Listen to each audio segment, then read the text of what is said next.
Welcome to Good Morning Joy. I'm your host, Shari Alyse.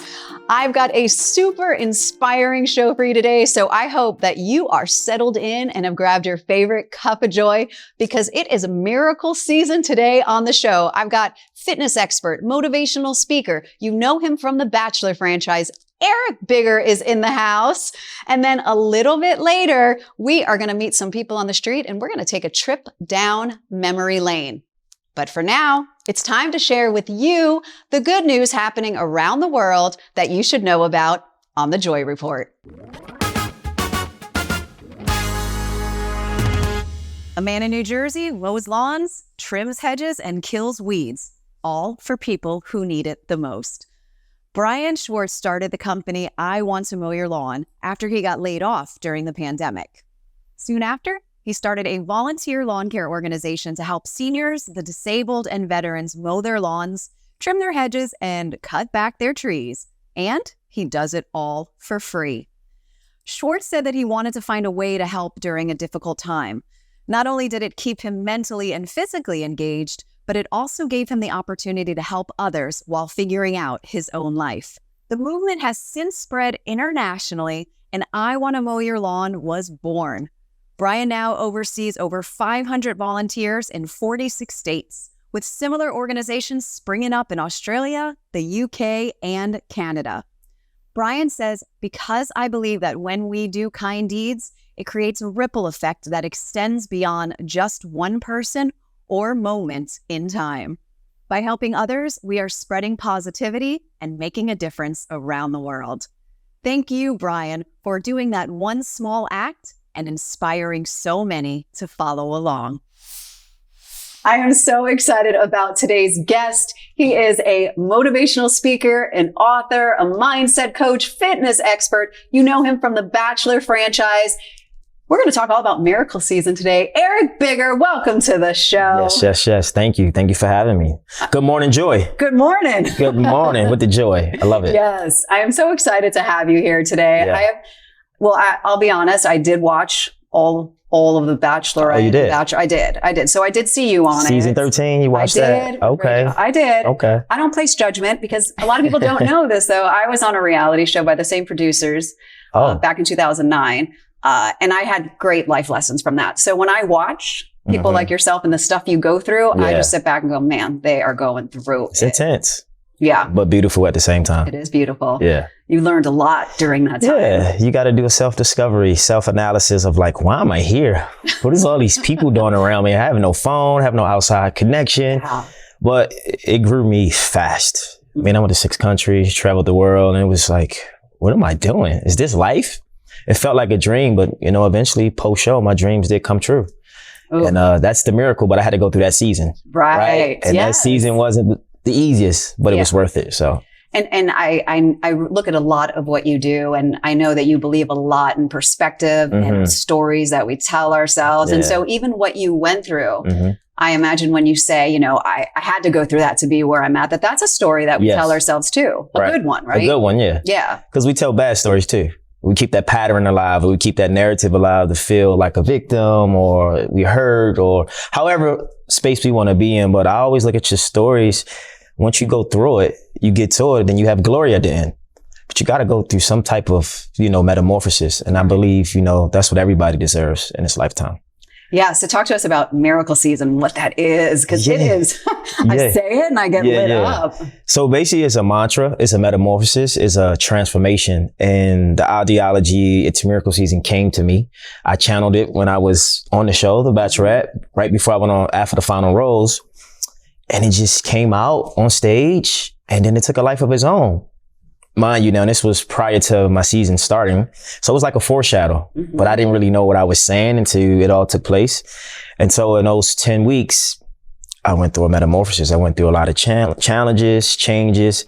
I grew up, right? Fell in love, got to understand myself a little bit more, and I got my miracle. So I tell anybody, anything you want in life, if you want it, it's going to take some challenges. You're going to have some adversity, but on the back end of that, you get your miracle. So I always say everybody wants their miracle, but they don't want the season that comes with the miracle. Right. So you can't have one without the other. And that's basically what it is. It's just going through a phase. For some of us, it can be dark, it can be overbearing, but at the end of the day, you know, you got to bloom and blossom. And that's what I did over the last, 2017, like 6 years. Since being on TV, I've learned a lot. I've grown a lot, and I'm just here to help and allow people to see themselves through the proof of who I am, that you can be yourself. So let me ask you this question, because a lot of this is just flowing from you. Yeah. And, you know, when you talk about a miracle season and that just channeling through you, there are people who go through challenges all the time. Is this the spiritual side, I'll call it? Has this always been a part of who you are? Yeah, so I've always been super spiritual since a young age. I just didn't have no type of title to it. Mm-hmm. You know, I always was a believer in God, always prayed, and I always had faith. And I think a lot of my spiritual powers come from curiosity. Like, I'm curious about this person. I'm curious about that thing. I know I can do that. Mm-hmm. So then I jump. You know, I said, sometimes you got to jump to get the faith. You know, jump first, right? You jump first, and then the faith comes after. So I've been jumping since I've been young, whether it's playing sports or leaving my hometown, 13 years ago to come to LA with $1,000 to my name, knowing one person. I had to have faith. Yeah. And I went through many seasons to get many different miracles. So it's definitely a spiritual path. Innately, you got to have a lot of intangible gifts and tools to evolve and be your best self. So I enjoy it. Well, and you had to bring them. I mean, just being on the show, just going back to the show, what was that like for you? Because I know you're a big mental health advocate. Yeah. And I know being surrounded by the cameras and your whole life being, especially in this day and age, and like people tearing it apart and having to face that. Like, yeah. How did that affect you? And was it different seeing it back than actually being there? Well, the in the moment interactions was so different than seeing it because it's intense. Mm-hmm. I think for me, I was just trying to discover like what's going on, like what's happening. There was one point I wanted to go home. I wanted to give up. I wanted to give in.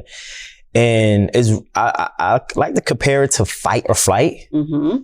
You either gonna run or you gonna fight it and stand up in your power. You're gonna be authentic, or you're gonna let it own you and disown your power, and then you're gonna run home, right? Mm-hmm. Or run back to fear.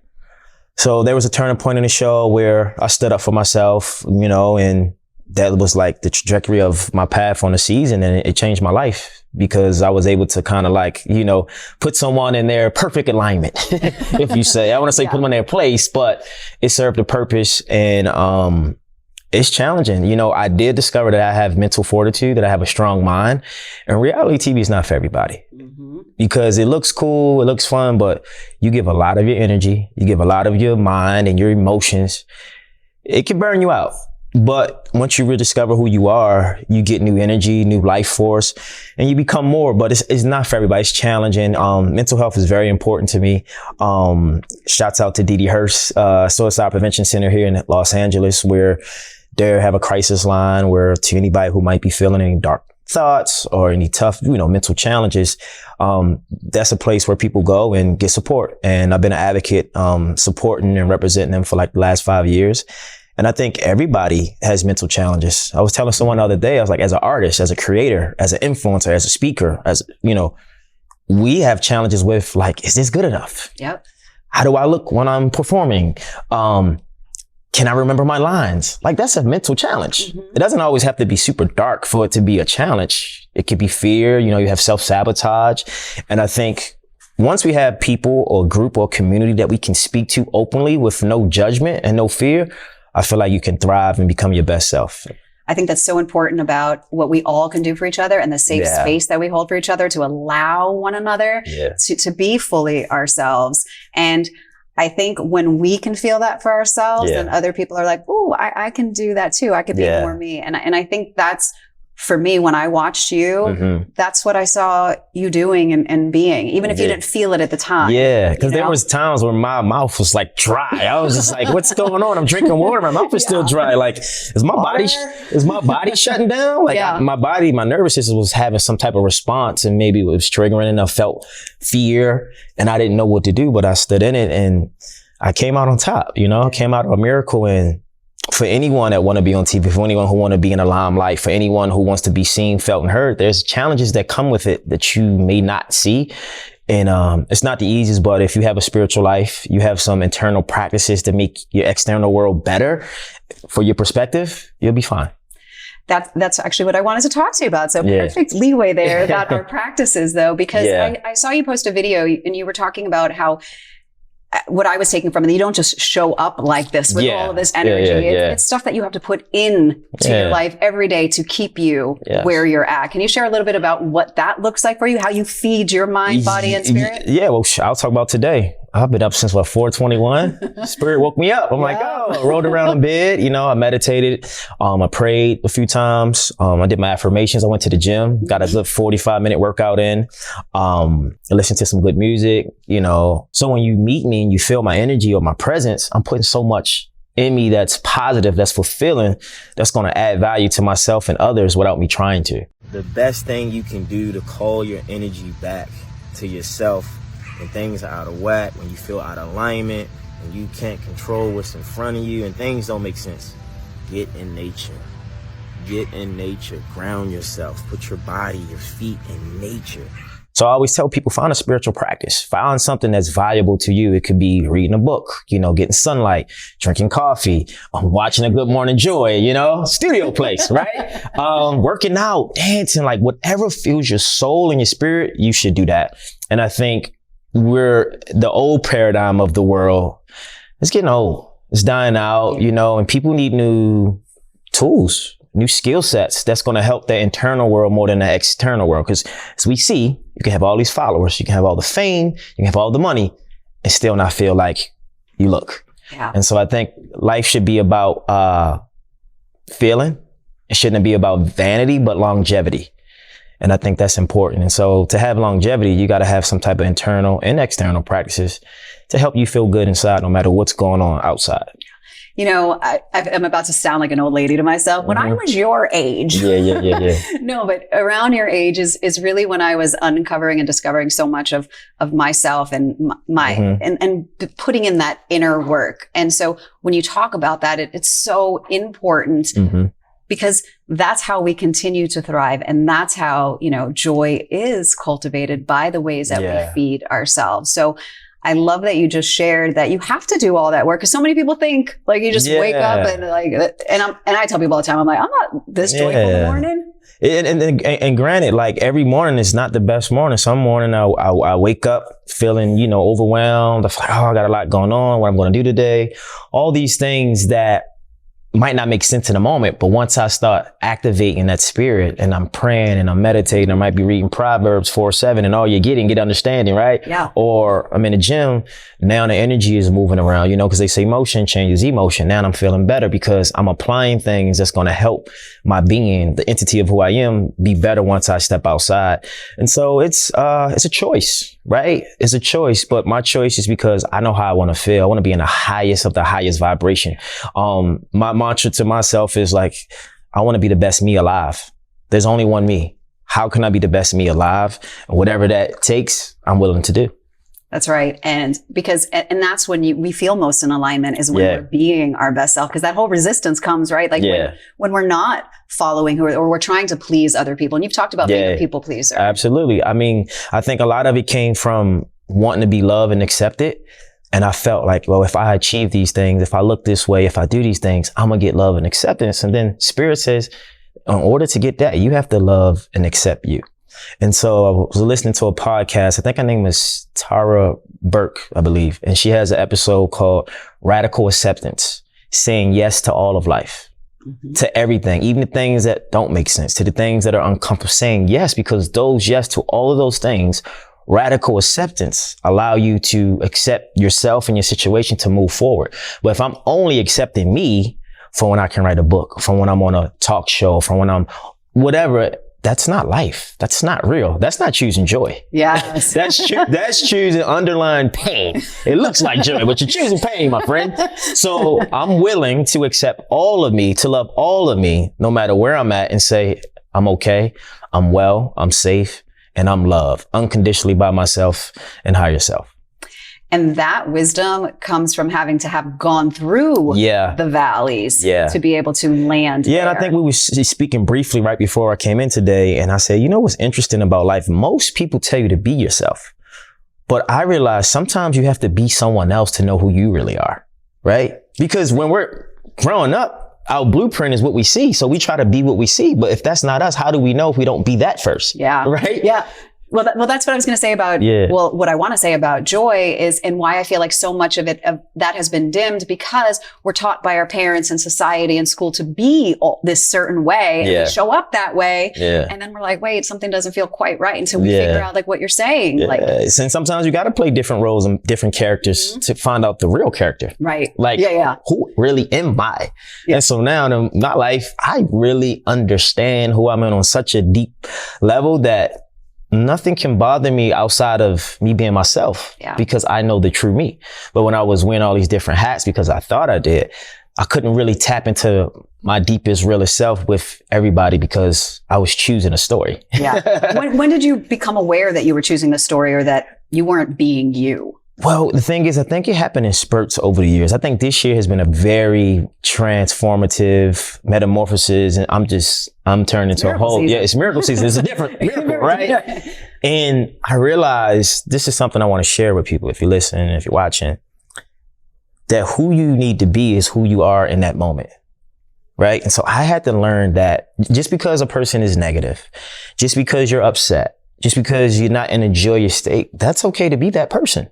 Right. And for me, it was all about, I can be this person today, but is that really who I am? So if I don't want to talk, if I don't want to smile, that's okay to be that person. Right? Because that's who I really am in the moment.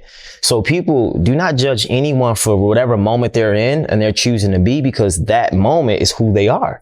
And I think we like to put people in boxes. And I think most of my life, most people say, focus on this one thing. But I did several things. I played basketball. I was a student leader. I co-host a radio show. You know, I did it all. And so I feel like the world always try to put you in a box, and like, you can't put me in a box, because I'm always growing and evolving from the box you put me in. You're too big for the box. Yeah, you know, so I'm all about expanding my identity, opening and channeling my higher self so I can help the world.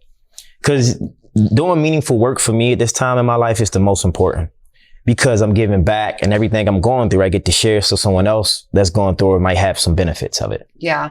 Well, I think, you know, when you talk about people wanting to put people in the box, I think that's a form of safety for people, right? Like, because if I can control and manage what you're doing, then I could feel better and safer. Yeah. You know, so I think it's this great thing when you talk about like not really judging other people for where they're at. And that was helpful for me when I watched you on the show, because if I hadn't gone, like, I had gone through a lot of what you were going through. Yeah. And so I was able to look at you and be like, oh, all right. And I think until we can experience that, we can give that gift to others. Yeah. I think one thing that's really, really important, I've really been getting a lot of downloads on this.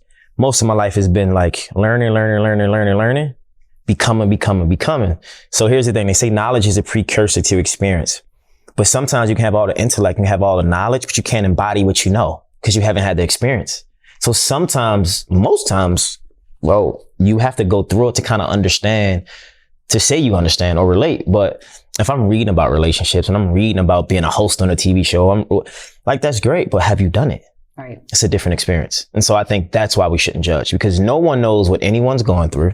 Social media is people go off what they see, not what they know. You don't know what it took for that person to be in that place, to be that mom, to be that healer, to be that coach or successful musician. You don't know what they're going through on their low days, their dark days, or overwhelmed, or they might be living in fear. You don't know. So I think the best thing, if you haven't embodied it or experienced it, you never should judge, but you don't really have enough information to kind of know what that's like. Yeah. I have this mentor of mine, and she always says, because when I say, oh, I understand, or I got it, she was like, no, you don't have it until you've actually done it and lived it. And I'm like, oh yeah, because it's all intellectual at that moment. It's intellectual, right? And how do you bring that into the body to embody it? And then there's another thing where I always say, if you don't know yourself, you can't grow yourself. I wrote that down. Right. Right. So my biggest thing is like, but who am I? What if the perception of who I think I am is not who I am? But what if my environment made me that person? So that's what I think until I go to a different environment. Like, I'm not really like I think I am. Mm-hmm. And what's wrong with that? Nothing. But I think we got to do the deep work. We got to be open. We got to be honest. And we just got to be willing to be our best self. And I think that's when the real joy comes in. Yeah. When you're willing. And the best self, as you said, doesn't always show up a certain way. The best self is the best that you can do in that moment, and then offering yourself love and forgiveness and compassion and grace. Because, what's the cliche? Everybody's doing the best they can with what they have. Yeah. And this is the first year I really, really, you see again? You see what I'm saying? Understood what that meant. Right. Because people say it all the time, like, hey, everybody's doing the best with what they have. It's like, yeah, but when you really experience something on a deep level, you like, that makes sense. Before it was just, it's a loose, phrase. And you don't even have to actually say it because you've experienced it and you don't even need to be like, oh, I got that. Yeah. You just get it. You get it. You get it. So what are the big things? Like, what are you looking forward to? I just want to inspire the world for change, for growth, for love, and for fulfillment.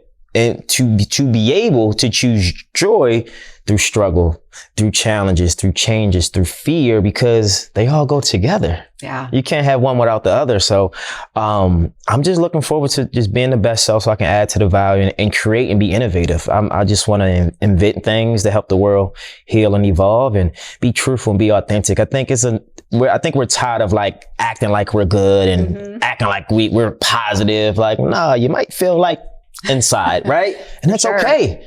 Or you might be angry and you don't know what to do with that anger. So I just want to just let people know, be yourself, whatever that is in that moment, and you're loved and accepted always. I love that because so much of, especially in the mental health space, giving people the permission to just feel what they're feeling and be okay with it, because all of this stuff that says that we have to be a certain way, that's what makes it more challenging for people to be themselves, right? Yeah, and being yourself is like, if you feel like you want to argue with someone, like whatever that is, like honor that, embody that, because that's the real you in that moment. Now after that, we can get to the root of where that's coming from. Maybe a trauma response or maybe something bad happened. We don't know, but I want people, because I'd rather you be your truth self with me, like be you, than to play a role like I did over years to make somebody else happy when deep down you're feeling pain. Yeah. Yeah. And I think even as you're saying that, like putting on that face or that air, that makes ourselves feel pain ultimately because we're not in alignment. We're not in alignment. We really are. Yeah. What brings you, like, what are the things that light you up these days? Man, seeing people smile, like seeing people go through things and, changing. Like I had a really close friend who really was in a dark space this year, like really, really dark. I mean, they contemplate not being here. It freaked me out because I'm like, wow, what's this, right? Experience firsthand, opposed to knowing it and hearing it. But to see him now thriving and successful and fulfilled and just, it's amazing. That's the miracle. I love comeback stories. Mm-hmm. Like I love comeback stories. I'm the, the underdog, the hero who comes save the day. I've seen enough pain, and that's the contrast. Right. Coming from Baltimore, I've seen enough pain to know, like, I'd rather you be happy than in pain, because I know where that leads to if you're not aware. You said coming from Baltimore, I imagine, and what I've read is that you came from a challenging childhood. Would you say like the area? The environment, it was intense. So thank God, like people listening, watching, I think the most important thing, sports serves a purpose. It gave me a path. It gave me a vehicle. It gave me the light. It kept me busy. It was the job. It was my purpose. It was the moment because it got me through life. And I can't say without basketball, I wouldn't be who I am, but it gave me something to follow and look forward to not be a part of the negativity and the trauma and the drama that I was surrounded with in Baltimore. And here's the thing, like Baltimore's a great city. It's a real city. It's a tough city, but I don't think it's really the people there that makes it bad. I think it's the energy that was given there, right? Because we like to blame the people, but he's like, where is it coming from? Right. Like, who's creating this and what are the systems in place? So for me, it made me who I am. I wouldn't be here if I didn't come from Baltimore. So it gets a bad rap, but it is what it is. And I appreciate it. I got thick skin because of it. Yeah, it made you who you are. Yeah. And I'm sure everyone back at home loves seeing where you're at right now. Yeah, it's inspirational. And that's what I want to be for most young men and women, and let them know, like, I made it out. You can make it out. And you don't have to do the things. You don't have to play sports. You don't have to be a musician. You don't have to be on TV. You just have to be yourself. And you go pro in life if you don't go pro in the other arenas, right? Last message. If you were given a mic and the whole world was listening, what in like 20 seconds, what would you say? I want them to know. I would just say, love yourself unconditionally. Try your best to give your all and never look back. And simple as that. it's miracle season. It's miracle season. Eric, thanks so much for being on the show, being yourself. Yes. And sharing with all of us to become our best selves. Thank you. I appreciate you. Appreciate it. Yes, this was amazing. If you feel inspired now, just wait until you see this week's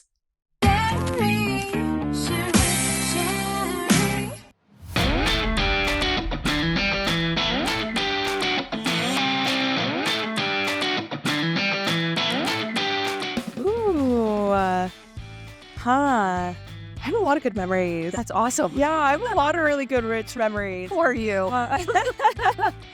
I mean, I've been thinking a lot about college. I think I reminisce on college a lot, and specifically my college apartment, my friends and the space we shared, and just the safe place we made. And we would always we'd be outside a lot. We'd always get into hikes and go to reservoirs, and we'd always do lake days. And I think about that a lot. And what brings you joy today? Specifically today? Ooh, okay. Actually, I have an exciting day. I'm going to go get a haircut. I'm going to chop off all my long hair, which actually is bringing me a lot of fear. But I think afterwards it's going to bring me a lot of joy. And then I have a very dear friend who's leaving LA in 2 days. So I'm just spending as much time I can with her. I got to say, moving out here, I'm originally from New Jersey. And I came out here without a plan. Just said, I'm just going to wing it. So I think back then was that was 7 years ago now. So the fact that I did it, I thought was kind of crazy. And I'm still here. I love it. And just keep going. What do you think gave you the courage to just come do it?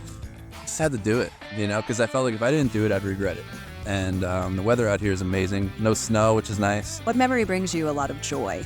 Probably playing music with my dad, because I'm a drummer. So when he taught me music and kind of got me into music, that's probably one of my favorite memories. He taught me that Lenny Kravitz song, Are You Gonna Go My Way? That was the first song I ever learned on drums. So, yeah. Thank you for bringing us joy today and chatting with us. Thank you. Nice meeting you guys.